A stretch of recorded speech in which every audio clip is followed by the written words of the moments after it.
अस्सलाम वालेकुम, मैं हूँ नादिया अनवर और उम्मीद करती हूँ आप सब खैरियत से होंगे। नाज़रीन, इन सारे सेशंस को करने का मकसद ये होता है ताकि आप स्टॉक मार्केट में भरपूर तरीके से काम कर सकें और इसके लिए ज़रूरी है कि आप चैनल को लाइक करें और सब्सक्राइब करें और साथ में बेल आइकन को भी हिट करें ताकि कोई भी इंफॉर्मेटिव सेशन आपसे मिस ना हो जाए। और इसके साथ ही साथ जो है आप को डिस्क्रिप्शन में व्हाट्सएप लिंक दिया हुआ है, आप वो भी ज्वाइन कर सकते हैं ताकि आप टाइमली हर चीज़ से अपडेटेड रहें। और साथ में आप अगर हमारे इस डेली लाइव सेशन का हिस्सा बनना चाहते हैं तो वो भी आप जो है ग्रुप ज्वाइन करके जो है आप कर सकते हैं। और यहाँ पर नाज़रीन, आज हमारे साथ मेहमान जो मौजूद हैं, जी हाँ, आज हमारे साथ अमीन अब्दुल गफ़ार साहब मौजूद हैं और उनसे आज हम मार्केट के हवाले से जानेंगे। वैसे तो आज फ्राइडे था, वीक का एंड था, लेकिन ये कि मंथ का भी स्टार्ट था, 1 नवंबर है, तो उनसे जानेंगे कि भाई क्या सूरत हाल रही। तो चलें उन्हें वेलकम करते हैं। अस्सलाम वालेकुम सर। वालेकुम सलाम। जी सर, कैसे हैं आप? खैरियत से हैं? सर, सबसे पहले तो मुझे ये बताइए कि जो है इस वक्त मार्केट बहुत ज़्यादा हाई पे जा चुकी है और जो मार्केट आज की अगर मैं बात करूं, जब ओपन हुई तो जो है काफ़ी मतलब जो है लग नहीं रहा था कि अब मार्केट वो होगी, कवर करेगी, क्योंकि इतने हाई ज़्यादा मार्केट में था। लेकिन खैर उसके बाद बढ़ी, कुछ आइटम्स बढ़े हैं, जैसे कि मैं कुछ ऑयल सेक्टर्स को हमने देखा बढ़ते हुए और कुछ सीमेंट्स जो है वो बढ़े हैं। लेकिन ऑल ओवर जो बाकी जो मार्केट है वो बड़ी जो है वो माइनस में जा रही है, बड़ी डाउन जा रही है। क्या वजह है? क्या उसका टाइम आएगा, नहीं आएगा? और ये जो बढ़े हैं इनकी क्या वजह है? थोड़ा सा इसके हवाले से बताइए। सबसे पहले तो मैं आपको बता रहा हूँ कि मार्केट जो मुसलसल हाई बनाती जा रही है और सिलसिला चल रहा है। अब ये कि बीच में 2 से 2,500 का जो करेक्शन नहीं समझे, प्रॉफिट टेकिंग थी। जी। मार्केट में करेक्शन बाकी है। करेक्शन अलग चीज होती है। करेक्शन होता है कि 3-4 दिन मुसलसल जिस हिसाब से इंडेक्स से 2-3 हज़ार पॉइंट रोज के गिरे, उसको करेक्शन बोलते हैं। अभी ये कि सेक्टर चेंज हुए, सेक्टर भी चेंज हुए कि आईटी सेक्टर में कुछ ऐसी कंपनियां हैं जिसकी परफॉर्मेंस अच्छी नहीं थी, उनके रेट बहुत ज्यादा हो गए थे, जैसे ऑक्टोपस वगैरह, एडलिंग, तो उनके रेट पे थोड़ी आया। जिस तरह की एक सीजन था अनाउंसमेंट का, क्वार्टर का। अब क्वार्टर के जिसके रिजल्ट अच्छा है उसको उस पे परफॉर्मेंस अच्छी हुई, जिसका अच्छे नहीं है उसमें डाउनवर्ड शुरू हो गया। वैसे भी जो क्वार्टर के अनाउंसमेंट होते हैं इसमें बड़ी गड़बड़ होती है, अनऑडिटेड अकाउंट होते हैं, इसमें कोई पूछताछ होती नहीं है, जिससे कि काफी से मैंने देखें कि जो कंपनी ने अपनी सेल पूरी नहीं दिखाई और लॉस शो कर दिया, और इनको इसमें शेयरों में लोगों ने परचेसिंग की थी, तेजी की रिपोर्ट आई थी, मगर वहां से डाउन हो गए।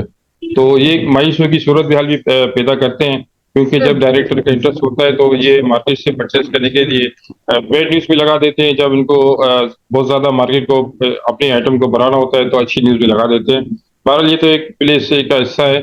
और सबसे बड़ी बात ये कि आपके पास न्यूज होनी चाहिए, अच्छी न्यूज, रिसर्च भी होनी चाहिए। काफी दिनों से हम ये मतलब पूरे साल से जनवरी से हम ये कह रहे थे कि जब पीएसओ और ओजीडीसी और पीपीएल चलेगा तो फिर कोई भी मार्केट नहीं चलेगी। तो यही आपको अभी नजर आ रहा है, भले एंड ऑफ वेयर में नजर आ रहा है, मगर लोगों ने जो कर क्या उसको इंतजार किया, सब्र किया, तो लोगों ने कमाया। जो लोगों ने इन आइटम पर तवज्जो नहीं दी, वो दूसरे आइटम में करते गए, वो कमा भी गए, 3200 रुपये कमाया, फिर दोबारा लॉस में आ गए। बारह सिलसिला तो ये चलता रहेगा। अभी मार्केट में जो आप कह रहे हैं कि हाई है, तो मार्केट इतनी इंडेक्स वाले हाई है। इंडेक्स को आप देखें तो एशिया में सबसे बड़ा हमारा इंडेक्स हो गया है और रुपया हमारा एशिया में सबसे डाउन है। तो ये सब ऐसी चीजें, नेगेटिव चीजें, अच्छी चीज नहीं है। अच्छी चीज मतलब कोई रियलिटी नहीं है इसमें। रियलिटी ये कि आपके पास जो मल्टीपल को होती है, अभी जो 3 मल्टीपल पे जो आइटम काम हो रही है उसमें 5 हो जाते हैं, 6 हो जाती है, मगर ये वो चीज नहीं है। अभी मार्केट के अंदर आइटम के अंदर काफी गुंजाइश मौजूद है।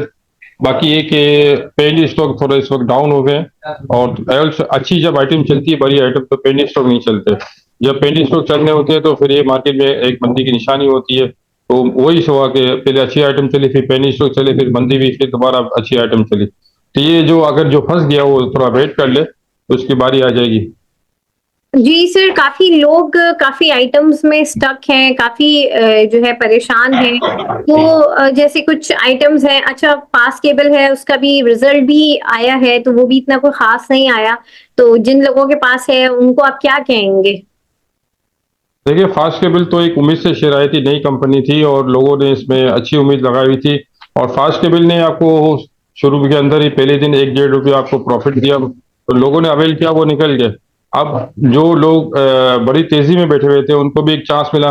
24 में से बोले 26-27 रुपए हो गया था, 26 तक गया था मार्केट। अभी इसकी तकरीबन 21 रुपए के करीब इसकी मार्केट है, मेरे ख्याल से हुँ, 21 के भी अंदर मार्केट है इसकी। तो खैर इसमें इन्वेस्टमेंट मौजूद है, कह रहे हैं कि सी पैक में इनका जो या रिकॉर्डिंग में जो इसमें काम आएगा। अभी नई हुँ, तामीरात में जैसे सीमेंट चल रही है, हुँ। तो सीमेंट अगर तामीराती काम शुरू कर दो तो केबल का भी काम शुरू होगा। तो है उम्मीद इसमें अच्छी है, इसमें होल्ड करने की ज़रूरत है अभी फ़िलहाल।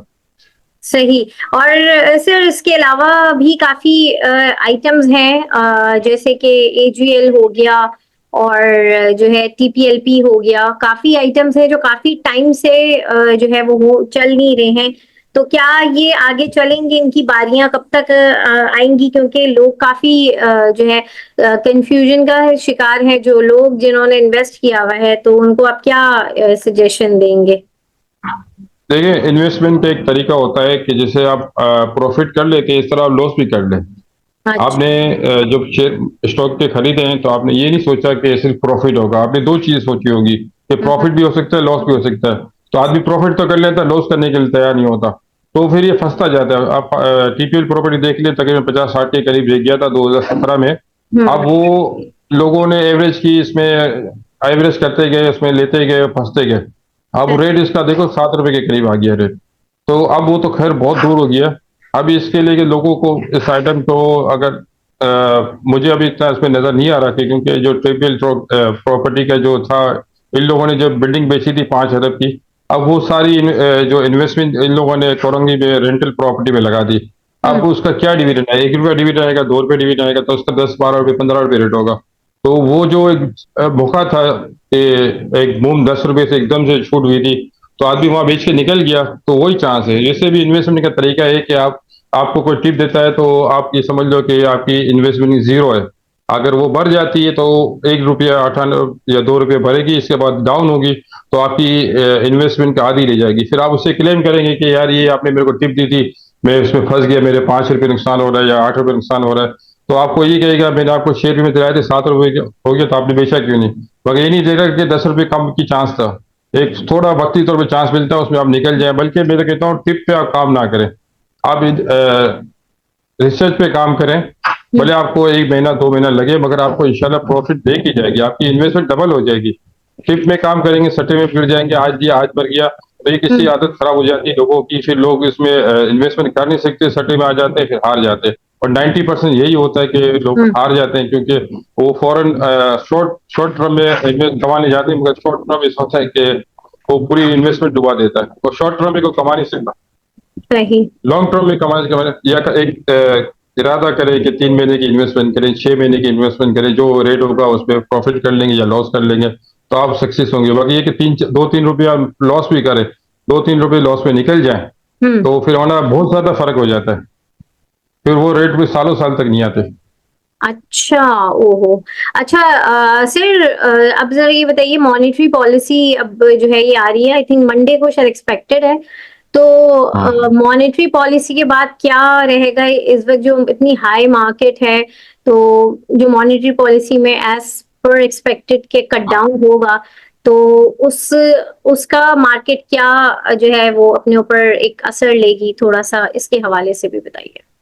देखिए, मॉनेटरी पॉलिसी जो आ रही है इसमें 2% कट होगा और मार्केट के अंदर जो बातें चल रही हैं और बड़े अच्छे ज़राए से चल रही हैं, जो बिग हाउस है, बड़े-बड़े हाउस है, उससे बात चल रही है हुँ, कि मॉनेटरी पॉलिसी में जब अनाउंसमेंट होगा 2% कट होगा, तो हुँ, लोगों का एक किस्म का बूम आएगा मार्केट में परचेसिंग का।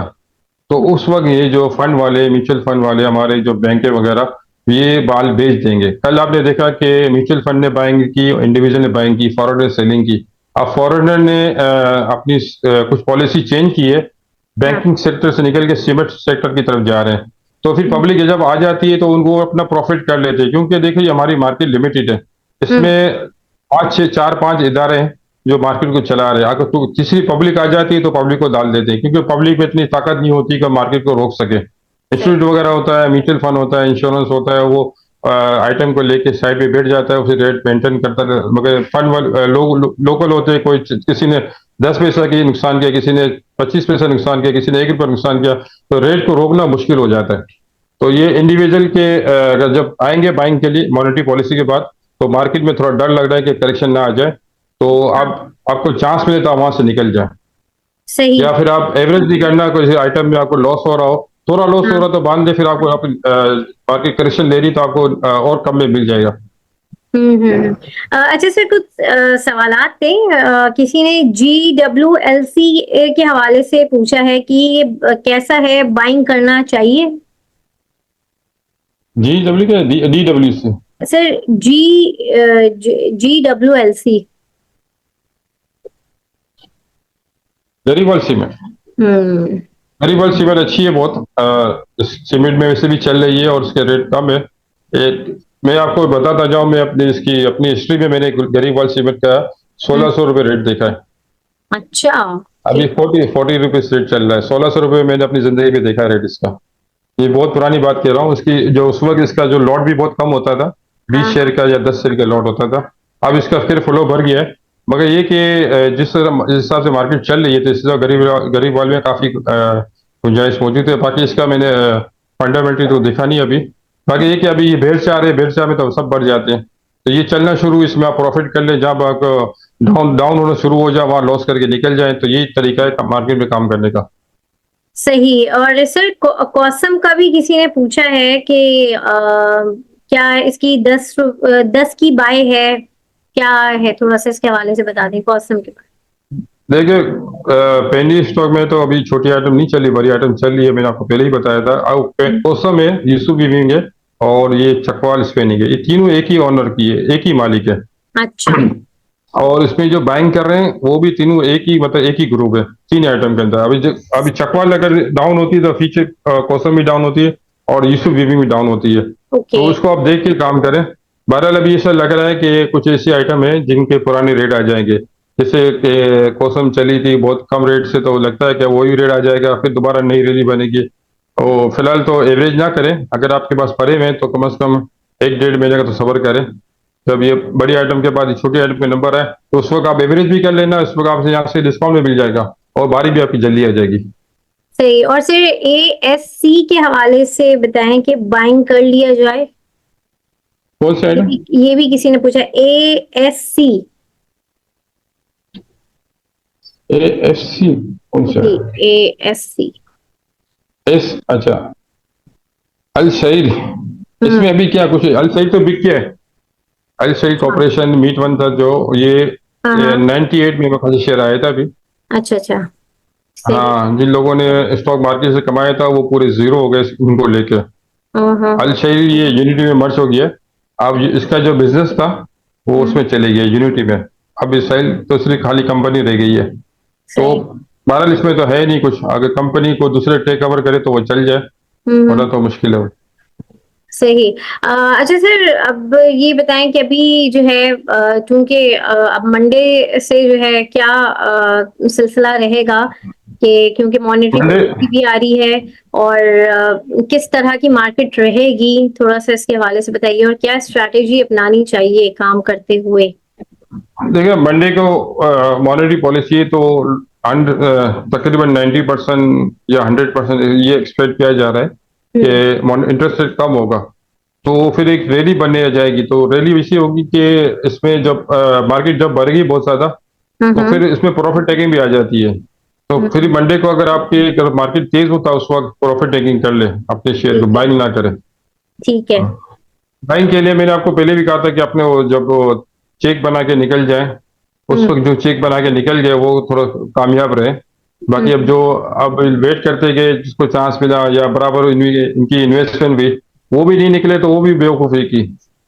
क्योंकि जो एक आइटम का आपने लिया, अगर इसमें आपको 2 पैसे नुकसान हो रहा है तो आपके बराबर हो रहे, तो आप ये समझ लो आपका प्रॉफिट हो गया, जो जा रहे तो वापस आ गए। फिर दूसरी आइटम में मूव हो जाओ, तो स्विच करते रहोगे तो फिर कमाओगे, वरना फिर एक आइटम में आप पड़े होगे तो फिर कुछ नहीं होगा। बहरहाल मंडे को मेरे ख्याल से तो प्रॉफिट टेकिंग करनी चाहिए। सही। और सर क्या जो है आपके फेवरेट स्टॉक्स हैं, थोड़ा सा इसके हवाले से बताइए, और किन सेक्टर्स को इस वक्त आप देख रहे हैं कि चलेंगे? देखिए, इन फ्यूचर में अगर आपको काम करना है तो PICTL अच्छा लग रहा है, हम्म। PIBTL अच्छा लग रहा है, TRG बहुत अच्छा लग रहा है, और ये तीन आइटम मेरे को भी बहुत फेवरेट लग रहे हैं। दीवान मोटर में एक रैली बन सकती है तेजी की, क्योंकि दीवान के जो शेयर बीच में डाउन हो रहे थे, आप दोबारा दोबारा अपनी पोजीशन पे आना शुरू हो गए। राइट। और ये मंदी के अंदर ये होता है कि आपको चॉइस मिल जाती है, मौसम अगर थोड़ा डाउन भी हो जाए तो बाइंग कर लें, और बैंकों से थोड़ा दूर है। बैंकों ने अपनी जो जो इनका पे आउट वाला आने वाला है तो उनका रेट आ गया है। अगर जो इनका पे आउट आएगा तो फिर वहां से तेजी नहीं होगी, वहां से मंदी हो सकती है। अच्छा। अब बैंकों में इतना डिपॉजिट भी कम हो जाएगी, थोड़ा ये चांस भी है। ऑयल सेक्टर की तो उसमें अभी बहुत ज्यादा अभी भी गुंजाइश है PSO GDC PPL में बढ़ने की, क्योंकि इनका पेमेंट आएगी सर्कुलर डेट की। लॉन्ग टर्म के लिए पावर अच्छा है, और ये छोटे छोटे पावर हैं, लाल पीर निषाद पावर और निषाद चुनिया पावर, इससे थोड़ा दूर है। इनमें थोड़ा इश्यू चल रहा है कि ये अगर शट डाउन हो जाएंगे या फिर इनका एग्री में खत्म हो जाएंगे तो फिर ये अल सईद की तरह शेयर भी में हो जाएंगे। सही। ठीक। बहुत शुक्रिया अमीन अब्दुल गफ्फार साहब आपका। और नाज़रीन, यहाँ पर मैं सेशन से आप लोगों से इजाजत लूंगी। इंशाल्लाह आप लोगों से फिर मुलाकात होगी, तब तक के लिए अल्लाह हाफिज।